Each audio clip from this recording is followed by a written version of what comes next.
Assalamualaikum warahmatullahi wabarakatuh. Para sahabat ikhwati fillah, para teman-teman. Alhamdulillah, pagi ini saya berada di Caringin Tilu, di Bandung, di puncak. Masya Allah, dengan pemandangan yang indah.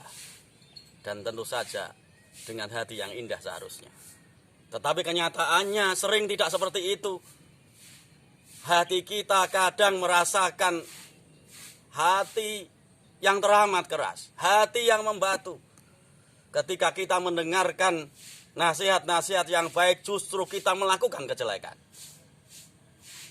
Ketika ada teman berbuat baik, justru kita merasa marah. Mengapa?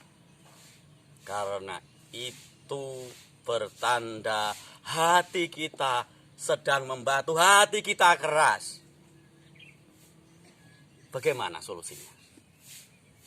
Maka kita akan mendapatkan solusi itu di kata-kata mutiara di kitab Nashihul Ibad yang kedua. Alaikum bimujalasatil ulama. Solusi yang pertama adalah dekat dengan ulama.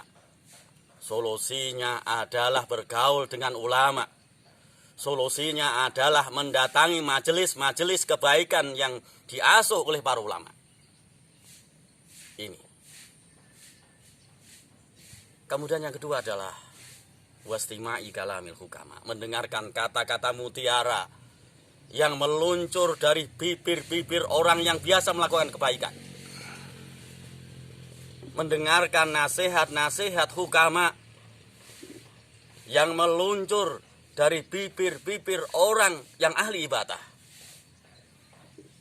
Ini dapat menjadikan hati kita hati yang lembut, hati yang ketika diajak ke arah kebaikan, maka akan segera kita melakukannya. Ini solusi yang luar biasa. Kata-kata yang apabila kita mendengarkannya, maka hati kita merasa teduh. Bukan kemudian menjadikan kita mencaci orang lain, mencaci kelompok orang lain. Tidak.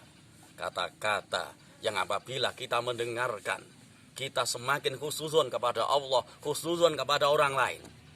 Fa innallaha yuhyil qalbal maita. Sesungguhnya Allah menghidupkan hati orang yang mati. Hati yang mati. Jadi hati yang mati bisa hidup. Seperti halnya Allah. Kama yuhyil qalbal maita. Kama yuhyil ardul maitata. Seperti halnya menghidupkan bumi yang mati, tanah yang gersang, bima'il matar. Seperti yang ada di sekitar ini. Ini pemandangan yang indah. Yang dulu ketika masa kemarau ini gersang. Kemudian karena air, maka kemudian tumbuh dengan subur, dengan pemandangan yang indah, dengan latar dari kota Bandung. Begitu juga hati kita. Hati kita gersang ketika kita bergaul dengan ulama, ketika kita mendengarkan kalam-kalam ataupun kata-kata mutiara dari para hukama.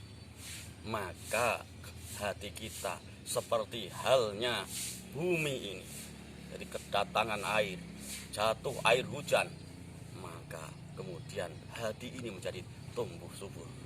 Oke, ini gambaran-gambaran tentang kehidupan kita yang harus senantiasa hidup dengan para ulama, mendengarkan kata-kata mereka, kemudian akan menjadikan diri kita menjadi hati yang lembut, hati yang apabila mendengarkan kata-kata kebaikan akan melakukan kebaikan.